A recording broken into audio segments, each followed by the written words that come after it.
All right. So, Shara, I need to ask you, like above our desks or above our workspaces, wherever we're plopping down and being productive, we like to have things that surround us that bring good vibes and keep the energy high. I noticed in one of your promo shots that you have Philadelphia Eagles memorabilia above your desk. So I'd love to hear why that is. I moved that actually Oh, home during COVID because nice. I was not going to exist without those Super Bowl shots. I am a huge Eagles fan, being from Philly, but also I'm obsessed with football in general, anything football. And that's kind of my manifestation to be able to buy a team, which is my like real dream one day. But also like it's a great thematic reminder that life is literally a game. So if you don't have fun playing it, what are you doing? Yeah. And okay, so you're from Philadelphia, living in Los Angeles. Yep. What did you take from the Northeast and the culture of the Northeast? What did you bring with you out to the West Coast? What's still Northeast about you that people from the West Coast are like, whoa, like that's a different thing? That's a great question. I actually hadn't been asked that question in a long time. And as you were talking, I realized I brought a lot with me that I've since let go of. And Hmm. I think that that's really important because the Northeast has the mentality of like being fast and constantly moving, at least New York more so than Philly, but definitely the Mhm. East Coast is like the coffee drinking, like we're kind of crass and arrogant and like we know what we want to do. And I think that throughout my journey being in LA, and this could sound cliche because people say that LA is so relaxed, but I've gotten very, very, very calm. And I think what's really important in letting go of that like tight hold and like needing to control everything is that when you realize like you get farther when you're calmer and you're just happier and you don't react to things, you let things come and go. That's been my most successful trait in business is that nothing really phases me. And that was a long process, but a lot of what I used to kind of pride myself on is being like knowing what I want and being able to do all these deals and like then I let all that go. So I definitely still have my Eagles and all Philly sports fandom, but I think the who I was by way of where I was born, I've worked pretty hard to let go of. I wish I could take some of the LA calmness back to the Northeast with me whenever I'm visiting out there. I like people are like partying and they're well, not partying maybe, but they're out late on Sunday nights, Monday mornings, like you don't see anybody around till like noon. And I'm sure that's not the way it is for everybody, but the overall vibe of LA specifically, I want to bring some of that back with me. So that's cool to hear. Thank you for the insight. You are founder and partner of a new venture called Raised in Space. And I will definitely want to dive into that and talk to you about the specifics. But I'm just curious, just on maybe a general level or any specifics you want to give us. Partnerships, we all have them in our life in some capacity, whether it's personal or business. And you being involved in so many different ventures, I'm curious how you go about deciding who your partners are going to be, how you build your partnerships, your exit strategies. Talk a little bit about just partnerships and how you look at them and approach them. Killing it with the questions. Wow, these are how they should be. So it's such a good question because I would say, and it wasn't always this way, but I definitely learned this, is that I I've aspired to do very big things always. Like I wanted to, when I was a kid, I wanted to make movies. I wanted to build companies. I wanted to do all these things that felt very, very big.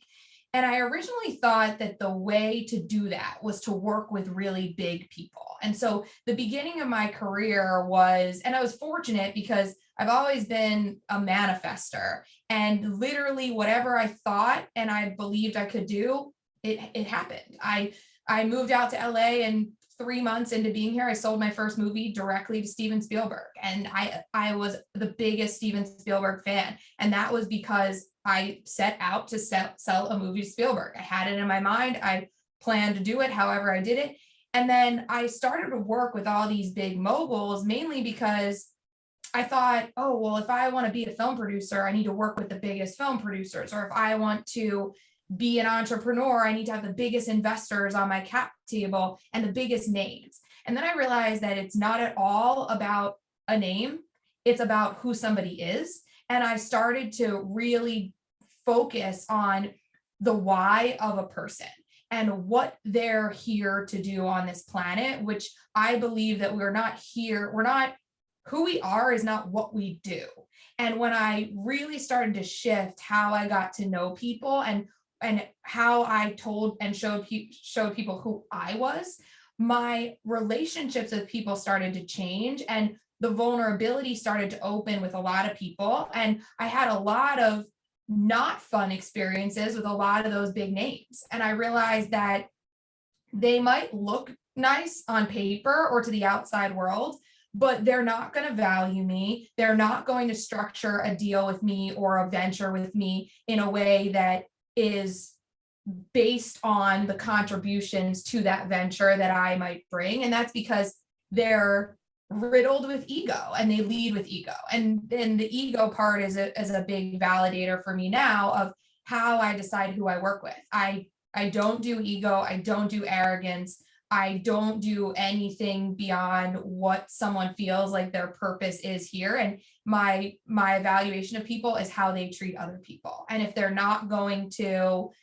value someone the way they value themselves, then I know they don't value themselves, and that's why, but they're not going to be an enjoyable person to be around. And I won't sit around people mistreating anyone anymore. And there's a lot of that in Hollywood. And I saw a lot of the dark stuff along the way, and I just put my foot down and I just said 100% no more. If I work with someone, it's going to be because their energy is amazing. They value me and the people around me. They want to be kind and gracious. And if you don't want to do that, my life's too short. And from that, I've been able to build unbelievable businesses, and I just have so much fun and I enjoy the people that I'm around. And that's really what it's about. Mm. So take me through a little bit of that process now. So I would imagine either you have the idea or somebody else has the idea. Is it just a gut feeling knowing that this is the right person or venture, or is there some sort of matrix that you use to plug questions into an answer when you're going through the process of making a decision as to who to partner with? So, and I hate to be like a cliche LA person that uses the word energy a lot, but I will, because it's how I view everything that I do. And it's you can teach it in a really interesting way. So I always say I read someone's energy and I know if I'm supposed to be in business with them. So that's in theory my gut and my intuition. But I always tell people who are like, what are you talking about? Like, what is energy? I always remind people to think about a situation you're in and ask yourself, how do you feel when you're around this person? And how do you feel when you're working on the things you're working on? If you feel discomfort, if you feel any sort of feeling that is unpleasant, that's energy. And the energy is telling you to go the other way. And that's what your intuition is doing, is it's telling you to leave. Oftentimes we get so stuck in the need to be compensated or to have stability or to build something and think that our path to get there is through another person. But I always talk about not sacrificing a feeling, because if it feels shitty at the beginning, it's going to feel shittier as it goes on. And you can feel that right away. And that includes building a company, but it also includes being in a job. So I always like to talk to young entrepreneurs or young executives who are I work across all entertainment, music, sports, film and TV, everything. And these are really cutthroat industries, and there's a lot of bad energy in them. But I always say, like, if you're in a job and you don't feel good when you go in the morning, that's your message to leave the job. And yes, it's scary. It's like, well, okay, yeah, I don't feel good, but like maybe they will take care of me down the line. Maybe this will change. No, it won't, because the energy is the most truthful part of an interaction with people. And to find that, the answer is in how do you feel? And that will tell you not good or good. It's that simple. Shara, it took me 40 years to get to a point where I actually trust how things feel. And I think like the way you're describing it is so clean and clear. And yet my personal hypothesis is that most people, they get into that room with the person they've been dying to be in business with forever. And even if the energy feels crappy, they're like, well, I'm so close to my dream. I'm not going to let my gut feeling get in the way. I loved your comment, by the way, of, well, my life's too short to work with unkind people. What might a conversation sound like when you recognize the energy is wrong, and albeit it may be your dream? This person's going to help me get my movie, across the finish line, but it doesn't feel right. What might that conversation sound like? So I want to give armed people with the ability to have these conversations. I'm curious the way you would handle that. What might that sound like? What I've learned is the best way is to be direct, and people respect directness, and they respect the truth, and they respect how someone feels. I've worked with so many people. I still work with people who, if we're passing on a company that has pitched us to invest, or somebody calls me and says, oh, can I introduce you to someone? Would you do me a favor and take a meeting with that person? Again, my life is too short. And what that means is that I tell someone the truth. So I'm like, to be completely honest, my schedule is busy, or I can't do it right now. I could do it in a month. Or when I'm with a potential company that's pitching me, I'll say, like, guys, all due respect, I love what you're doing, but it's not for me based on my thesis right now. Or if you go into a conversation with somebody and you can tell that there's not necessarily something there, the best way is just be respectful and say, I don't see how we could work together right now, but I'm inspired and respect greatly what you do. And maybe we can find a time down the line that it makes sense, because that is the reality. It's actually always about timing. It's not really about the thing that you're working on. It's about where two people are energetically at one moment in time. And the hardest part about that is you cannot predict timing, and you can't predict where someone is in their journey of their life and where you are.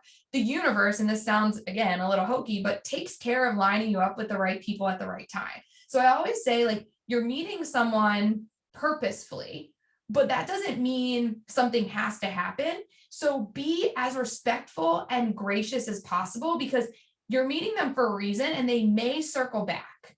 And so therefore, I think it's being direct is always the best way. People always respect that. They're not going to be like, what do you mean you don't want to invest in my company because you just told me why?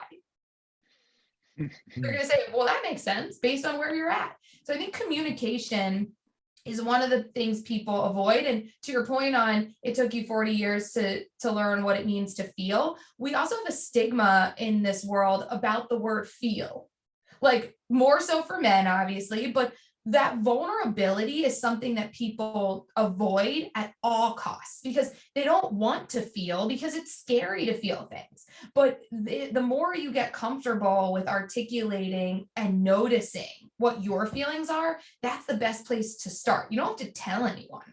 You can just be like, how do I feel right now? And then think about it. You don't have to tell your husband, your wife, your friend. You could literally just say, like, well, how do I feel? Oh, a little uncomfortable or awkward, or like, okay, so then the next question, what is that telling you? So it goes kind of to, like, I think you guys have asked a couple of great questions, like, how do you decide who to work with? I always tell people, how about the people who decide to work with you? None of these big names and all these people, no one's better than you. We're all the same. So it's like, why are you trying to work with people? Like, figure out who wants to work with you, because those are the people that recognize your energy and connect with it. I'm sure the two of you, as you started working together, what you said was 4 years ago, I'm sure you were like, oh, this feels good. We're buddies and we get each other and we're at the same level. Like that's the proof that two people without even saying words can exchange energy. That's like, yeah, we both want to work with each other as Yeah, opposed to like the other way around. it was day one. I say it to Mike all the time. As soon as I met him, like, we're gonna do something. So And good point. and I mean, I love the energy here because it literally comes through your headphones, if you're listening to us, or your speaker. And it travels, right? So Jake and I now, Jake's in Denver, I'm in Philadelphia. Shara, you're in LA, and here we are together, vibing in this conversation. And this kind of stuff doesn't have to be in a room together or in the same location or the same building, right? This is stuff that carries. These are themes that carry in infinite distances. So I think it's a hugely important point. And I guess to like double click a little bit into, into not partnerships, but just yes and no's from you. You said earlier, you say yes to a lot of things. What do you say no to? And not maybe specifically with partners, but just generally speaking, your day to day. How do you say no? What do you say no to? What does that conversation look like when it comes up? I do say no more than I say yes. So No. I say, and that's a boundary thing that I've learned over the years. I feel like I graduated college. Before I graduated college, I got this coveted Hollywood assistant job, which frankly led me to where I am now. And I was 20. I hadn't even turned 21.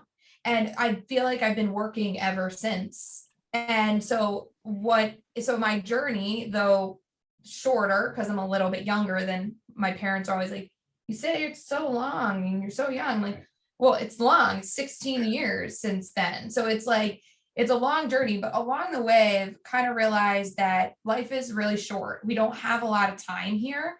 And for me, I've gotten to a place where I live in endless gratitude for the opportunity to learn and be around people. Like what I do is what's written on a bio on a website, but what I'm here for on this planet is to help people and to feel and to connect with people and to inspire them and let them inspire me. And so for that, I don't have a lot of time to waste with people that don't connect with that message and aren't a part of that kind of tribe. And so therefore learning my boundaries has been an amazing lesson, which is to say, like, what makes me thrive? Where and how do I feel my best? And if something comes in that doesn't feel like it's going to contribute to that, then the answer is no. And Yeah. I'll say yes, like earlier when I was saying that I say yes to a lot, I say yes when it comes to speaking, especially when like old friends reach out to me and say, like, can you do this? Like my schedule is really busy, but I always make time for things that I think are really important, which are being able to talk to people about the things that matter, which isn't the list of titles that I could have in my career. It's these conversations, which are how can we help other people remember that they can do anything they want in their life. And there's no person above them that gets to give them permission to do it. They give themselves permission. And I can't preach that enough because that's how I got to where I am. And I have tremendous gratitude for where I am and what I get to do every day. Mm. Awesome stuff. So you're working on a new investment fund called Raised in Space right now. Tell us a little bit about that. So it's not new at this point. It's about 3.5 years Oh, old. wow.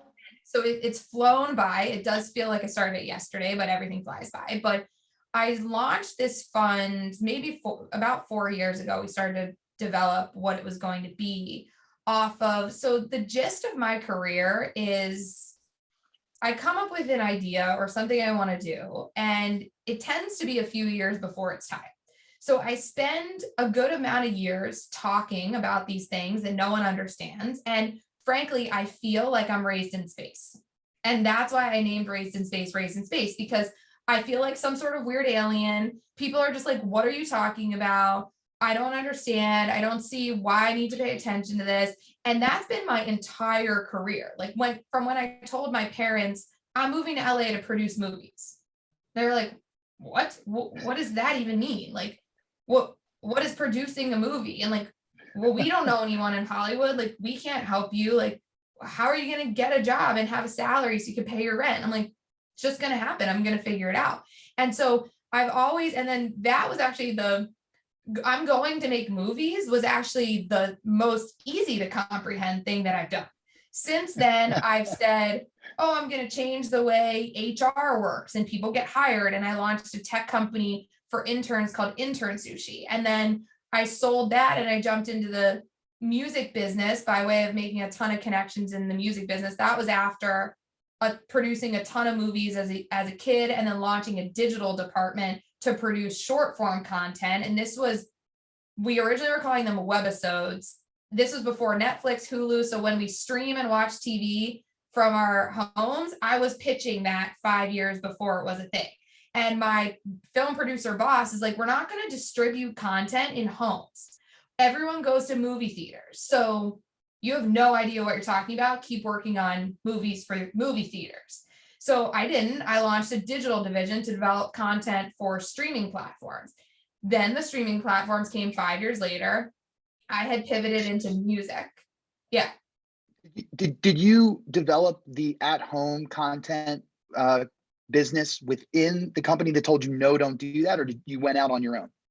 Yeah, I did. So what happened was, like I mentioned, I sold my first movie to Steven Spielberg right away. And at that point, my boss, who was a huge film and TV producer, was like, all right, you're promoted, because I was an assistant, but I had a movie that I sold to Spielberg. So I now was an executive on the movie. So he was like, you're going to need to work on this. Get me another assistant. Like, I've never seen an assistant do this. So like, you're a young executive.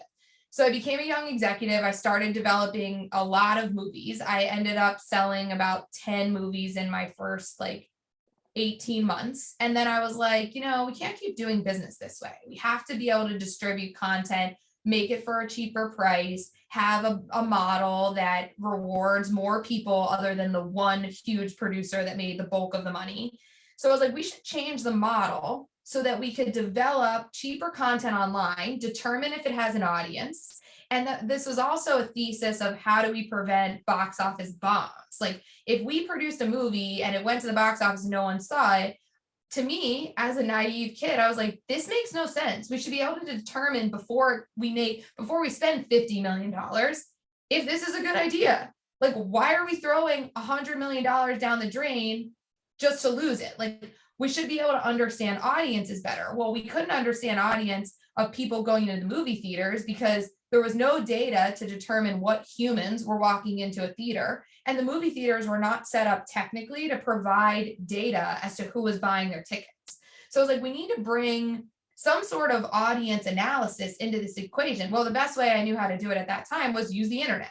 People are online. You can track who they are. You can serve them ads. You can know who sees it, and you can figure out who's responding to early test material. And I was like, and instead of spending 50 million on a movie, let's spend 500,000 on a series. We know how to produce it to look like it's worth 50 million. So let's produce a small version. And I called them webisodes, because what else would you call them? That seemed creative. It's the web. And they were being called that at the time, which is so funny because that term died then, which was 10 years ago, or maybe 11, 12 years ago at this point. So I pitched that to my boss. And at this point, he's like, whatever, you're insane. Go do whatever you want. And gave me the ability to do it within the company. So that was the beauty of, I think if we pause to take a lesson out of it, I have no fear. I never had any fear of saying what I thought. And I think that that's really important because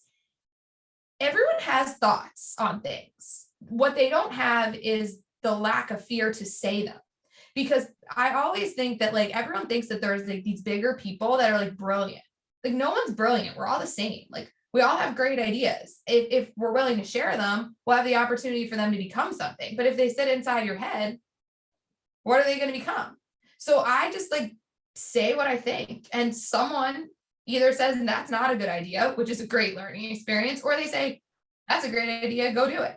So I ended up developing a lot of webisodes, and they became things that we sold to the networks. They distributed them online, and eventually they went into development for a full feature film to go into the theaters. So I was kind of taking another path, had a good amount of success there, ended up launching my startup Intern Sushi at the time, which was literally based off the premise of what we're talking about, which is I got my internships because I was very creative. I made calls to these places. I said, this is why I want to work for you. But a lot of people don't have that tenacity or are willing to put themselves out there. So I wanted to change the process with which people apply to jobs. I wanted to get rid of the bullshit resume, because a resume is not your personality or your thoughts. It's just nonsense. So I was like, let me create a startup that throws away the resume and allows someone to put on video or voice or upload any of their creative work to show a better picture of who they were. And this was most acceptable at the intern level. So I started, so my boss at the time, he was like, okay, this is a good idea. I'm going to give you some money to fund it and go build it. So I started building it and kept building it all alongside doing like all my film and TV and webisodes, which luckily they stopped being called webisodes and they were called just like streaming episodics once all the streaming platforms came to be. And then from there, when I sold Intern Sushi, which was a few years later, I built it up and I sold that company. And then I had built a lot of music related relationships through Intern Sushi. So all the record labels, all the management companies, a lot of big artists were signing up to hire interns on Intern Sushi. So I started working with all of those companies and was like, oh, the music industry is like pretty broken. Like they don't know how to find their audience. They don't know how to market anything. And telling a story was always what I loved. So I wanted to make movies to tell stories that moved people. I wanted to create Intern Sushi so a human could tell their story to get a better job. And then when I looked at the music business, I'm like, well, a song is a story in 2 minutes. So I was like, that's what I should do next. Help the music industry tell their stories better and find their audiences. So it was like very natural. That none of this was like sitting in a chair, by the way, and being like, what should I do next? Like I never had that. Like everything, just one thing leads to the next. And like I always tell people, the lesson is when you take one step forward, the next stepping stone appears. The reason why people don't know what's going to appear next is because they don't take the step. So like if you're standing on a stepping stone in the water, like how are you what's going to appear if you don't step forward? Nothing. Nothing is going to appear. No new jobs, no new opportunities, no new people. You have to put something in motion. It's back to energy. Energy has to move and then new things will come. So that's been my whole career basically. And so I ended up working with a lot of music companies. After I sold Intern Sushi, everyone called me and they're like, you're available? And I'm like, well, I'm not available. I'm going to build another startup. But like in the meantime, like I'll do some sort of special project with you as long as it's what I want to do and it's something I'm interested in. So they were all trying to get me to consult on their current things. And I flipped the script, which is another thing I think is really important. Like, don't do a job that someone tells you is what they need. Make the job something that you want to do, or don't take that job.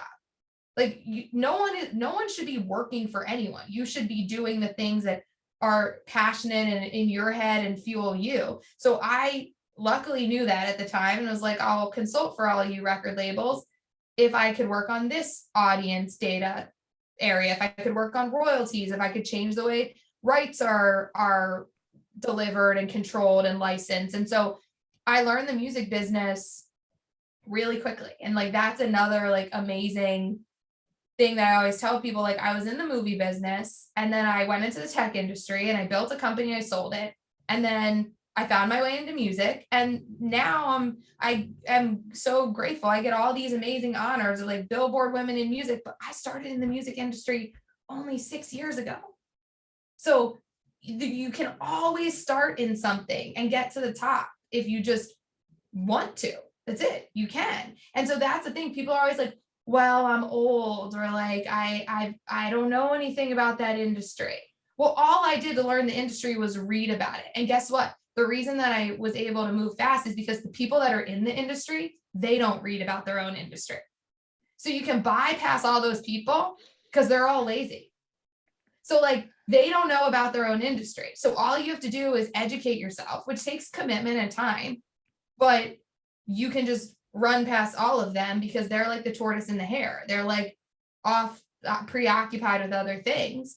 So I ended up, so back to the story. I know this is long-winded, but I'll make it the rest short. I ended up doing a lot in music. And then about 5-6 years ago, I got obsessed with cryptocurrency and blockchain. And my obsession around that was truly my ethos. It was the virtuous future of decentralizing everything that we do and taking out the middlemen who get to be the arbiters of the truth. Because everything I'm about is you're the arbiter of your own truth, and you shouldn't have to pay for things that you shouldn't have to pay for. You should be the owner of everything you create. And so I got really obsessed with blockchain technology, which is can be really complicated, but the way to best understand it is it's basically the next version of the internet. It allows for the true ownership of assets, and it's the way we're going to build the digital future. So I started investing into crypto like in 2016. I tried to teach my dad how to buy a Bitcoin. He didn't want to go through the process. Had he gone through the process, he'd be paying for his new kitchen than he's doing with the Bitcoin and not with money. So he should have listened to me, but he was like, what is this? This makes no sense. Like, what are you talking about? So this is another example of like, I just do things well before their time and people are like, what the hell? And so I got really obsessed with blockchain and crypto, ran around talking about it. Everyone looked at me like I was crazy. And then one day I got a call to help on a project with Alibaba out of Beijing around blockchain and crypto. And I ended up going back and forth to China like every month for like a year. And I learned some wild shit. And I learned about the world. I saw things that I couldn't even talk about anywhere if I wanted to. I learned about regulations around crypto. I learned about technology. I learned about how international business is not like anyone thinks it is. And after that like year, I ended up deciding that it was too early to do that venture. The regulatory issues in China were not going to make it feasible for that to have success. So I said, I'm not going to focus on it now. I was consulting on it. And then as fate would have it, I ended up kind of talking enough about blockchain that I ended up getting a call from who's now my partner, Scooter Braun, about coming together on a fund that was blockchain based to invest into startups that are focused on building the future. And that now looks like blockchain, NFTs, which are a word people may or may not have heard, crypto. And so now I'm architecting by way of investing into companies, but I also just build new ventures all the time that are around gaming, crypto, what's called Web3. Web3 really is just the next iteration of the internet where things are much more decentralized. So, end scene. That's my long story. I love it. So you use this term, well, you describe yourself lacking fear. And so another way to say that is you're confident. And, so if someone was just reading your bio and they're like, wow, okay, Forbes 30 under 30, Rolling Stone Future 25, Billboard 40. Okay. There's no wonder she's confident. She's done all these things. A couple episodes ago, Mike and I unpacked a book by Sean Acor called The Happiness Advantage, which did all the research behind everyone's misnomer that, well, when I'm successful, then I'll be happy, right? The whole cycle, but it rather starts the opposite way. When you're happy, then you'll find the success. So help us understand. Obviously, you explained some of the things that you literally did was you just became an expert in the industry you wanted to be an expert in. It's quite simple in order to create the confidence there. But what are some things you say to yourself in your head when you're about to, for example, achieve your dream of walking into the room with Steven Spielberg, for example, or some other big dream? What are you saying to yourself? How do you create that confidence in yourself? So confidence is such an like misunderstood term. And I think it's interesting because it's not confidence. I would use the word belief. And one of my favorite books is a book called The Magic of Believing. And that, I believe, is the best business book and the best personal book and the best anything book you could ever read. And the magic of believing is knowing that anything can happen and that what you want can happen. And it's simply in the power of believing that it will. And so when you focus on that, you don't have any of these things like fear and confidence and all this stuff go away, because all you're focused on is believing it's going to happen. And that is how I built what I built. Like, I don't have confidence. What I have is authenticity. So I think one of the things that's really important is I've never tried to be anyone that I wasn't.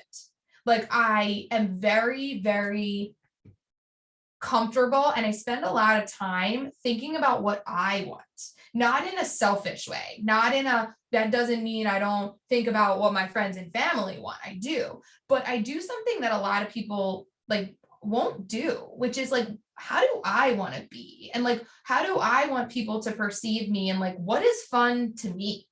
And I've done that since I was very, very, very young. Mike and I went to high school together. In high school, I was running around with all of my best friends with a video camera on my shoulder. I was making videos of us, and then I would go in my room and I would edit them, which is crazy at the time because I had like how I would do it at the beginning. Like in middle school, I was using a VHS recorder to like overlap footage. Then in high school, we had like early editing software. No one in our high school was editing videos. I edit a video and then I put it on in front of my 10 best girlfriends. And to see the joy on their faces watching these memories and laughing about the things that we did was the inspiration that I needed and the connection with people to keep doing it. And that's, I just followed my passion of like, I was weird. Like my friends still are like, yeah, you were like carrying this video camera while we were like getting drunk and like, but that was what I wanted to do. I didn't want to get drunk. I didn't want to be throwing up in the closet.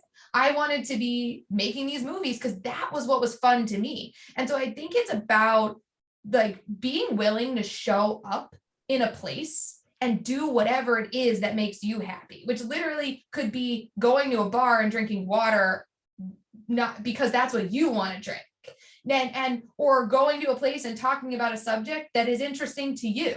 And so I think that it's more about the path to eliminating fear and finding confidence, if that's what you want to call it, but I call it believing in yourself, is starting with the nugget, which is what makes you feel your best and like what are you passionate about and what you want to do. Because when you're in that authenticity, that's you, not what your parents want you to be, not what your husband or wife wants you to be, not what your buddies want you to be, not what society wants you to be. What do you want to be? You have no other choice but to function in this state of true authenticity, and that leads you to being able to believe because you're like, wow, I'm me, and therefore like people are watching my high school videos and they're loving them. And that's making me realize that like my idea that I had that I was passionate about is making people happy. So I think it's a lot simpler than people let on. Like, yeah, that notion of being happy will lead you to more happiness. Like that's a matrix. Like to think about that stuff. It's like, well, what does that mean? Like a lot of people are like, well, what do I do to do that? Where do I start? It sounds like so big. And I always say, start to believe in something, you have to believe in yourself. And to believe in yourself, you have to just know something about yourself. You think about like how many people, I know you guys aren't this way because you're very entrepreneurial, but think about how many people, like, if you ask them, like, well, what do you love? Like, who are you? They'd be like, well, I'm an accountant. Or, well, no, that's what you do. That's not who you are. Well, who are you? And that leads you to how you want to spend your time and energy. If your time and energy was yours to spend, not what your boss wants you to do or someone else wants to do. So I think it's about taking back your power or finding it in the first place. Well said. The book, The Magic of Believing, was published in 1948. So, this is certainly not a new concept. And to your point, it is a big concept. And I think just personally in a lot of my interactions with people that work with me, that is what is scary about it, is that it is so big and people can't understand what the first step is. They can't even comprehend how to take that first step. I guess I'm curious if this is something in your experience that is unique to your geographic location or to your industry, and it may be something that you have brought as a unique thing to the partnerships that you have. So I would say it's not unique. No one in the industry told me to read The Magic is Believing, the magic of believing. You bring up a really good point. It was written in 1948. And that's what my favorite part about it is, because when I talk to people about that, I'm like, this is not some new age, hippy dippy LA celery juice kind of thing. This is for real foundational business. And the way that I run at all of my companies is everyone that works for me, I have them read a couple books. One of them is the 4 Agreements.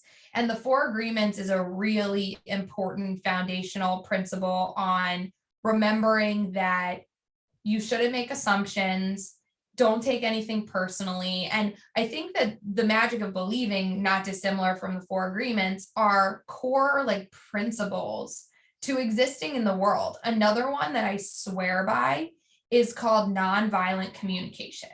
And it's I would rank Magic of Believing, Nonviolent Communication, and the 4 Agreements as the only books any human in the world has to read, from my perspective. Nonviolent communication is about like how you understand what somebody else's needs are. And anytime conflict arises is simply because 2 people don't understand what the other person's need is, or aren't making themselves open to understanding how someone else wants to feel. These are the secrets to doing any business, anything. Like you want to sell a movie to Spielberg, you want to work in the music business, you want to work in anything, because how you work is just with humans. So this is very much not something I learned here. Hollywood is exceptionally cutthroat. It's very dark. It's very negative. And also what I'm talking about is not toxic positivity either. It's not like just be happy. It's ways to get to that happiness is understanding consciousness, which also is a big concept, I know, but like I always tell people that like if you do nothing but make an effort to understand other people, you'll be as successful as you want to be in the world. And so I feel like this stuff is something that I very much brought to it. I've been very spiritual since I was very young. I do a lot of work in this space, but all about kind of my mission to help people get somewhere. And I believe that how you get somewhere is understanding yourself and the people that you interact with. Are you mentoring anybody? Like, is that part of your growth is imparting this on others, not just your partners, but other people who are coming up in the industry? I think I mentor a lot of people, but I think even more so, I let young people mentor me, because it's more about, I do truly believe that everyone's perspective is incredibly valuable to me, because I do believe that there's no possible way that you can understand anything. We don't understand anything. Like my sister and I always joke, we are floating on a rock in the middle of space. So like if at the end of the day, we're people walking on a planet that's floating through outer space, how could we know anything? So like all of this stuff is literally about understanding someone else's reality, and based on the mathematical constructs of where they're born, who they're born with, who their friends are, what the lessons that they learn at any given time, there's zero chance that anyone could be the same. Therefore, like, yeah, I say all this stuff all the time. Like when I speak at conferences about my work, and I end up speaking about this because people want to know how I got here. And I don't believe I got here because I work for big names. I believe I got here because of these principles. And I want people to understand how easy it is for them to understand these things too. If they want to. You got here because you were the one with the video camera on your shoulder when everyone else was having another beer. Sure, I had some beers too, but I think I got here because I love where I'm at. So that's the other thing, is like where our destination is like just an amalgamation of where we want to place ourselves. And I always gonna get in arguments with people because they'll say, well, no, I'm here because my boss said this is my role, or I'm here because my parents raised me here, or I'm here. No one's doing anything to you. That's a principle that I also think is really important in business. Like, you are not where you are because of anyone other than you. And the first step in understanding that is taking accountability for it and then deciding you want to change it if you want to change it. So like where I'm at is just, not titles aside, like where I'm at is just, I love what I do and I'm lucky for that, but I crafted it that way. Yeah, there's like an aspect of speaking truth to power, right? And Yeah. like literally, I guess, to your boss in the example you gave, but also just to like whatever higher power there might be that, you know, makes it seem like you got to do something or be something, and you saying, no, I'm going to do this, and believing it. So it's fascinating concept. So you're here now. Where are you going? What's next for you? It's all going to be great, whatever it is I'm going to do. That I know, but I don't know. I mean, what I don't have any fear of the unknown. And so for me, I will keep building businesses. The metaverse Web3 space is like basically getting to start over. I feel like I can do anything in the world with it because it's basically another layer. It's another dimension of reality. So like the physical world as we know it, we now have an entire free and clear digital world. So all the real estate that is on our land, and we're like, oh, there's no more real estate in Philadelphia because all the buildings take up all the land. Guess what? I'm about to put a layer above all of your land and build tons and tons of shit on it. So like, so I literally wake up every day and say, I wish I could buy more time here because I love what I do. And I think that that's where I'm headed. Is my future will just continue to work with people that love what they do too. And I've already had the success I could want to have, because it's more the definition of success for me is the things that we just talked about. It's knowing these things, like the fact that I don't have fear, the fact that I don't have these things, like that's the gift, not whatever I go do next. So whatever I do next will be great, but it'll be a lot of the same. It'll be a lot of things in entertainment. I'm doing a ton of stuff in sports. I'm trying to bring my passion back to kick the Lorries or Jeffrey out of the Eagles. I'd love to buy a football team. So hopefully that's in my future. Love it. I think that's probably a good place to wrap it up. Thank you so much for your time. I think I speak for myself, but I think Jake, you would agree. We definitely need to have Shara back in to double click on a lot of this stuff. You're not in front of our audience that we typically have on Sunday evenings live, so Yeah. there's an opportunity there as well. I think that a lot of this has been very, very powerful, and everyone's going to get a lot out of it. Is there anything that you would like our audience to know before we wrap up and say goodbye? No, I think I've said a lot. Go Where Eagles. do we find you? Where do we find you online, on social, etc.? On Twitter, and my handle's at Shara Senderoff, and that's where I deliver most of my information. I feel like Instagram's becoming so personal these days, but so Twitter is the place, and in the next year it'll be in the metaverse. Yeah, maybe the next time we do this, we'll be doing it in the metaverse with our Oculus headsets. Yep, exactly. That would be fun. Yeah. All right, Shara, thank you so much for your time. Of course. Thank you. It's awesome.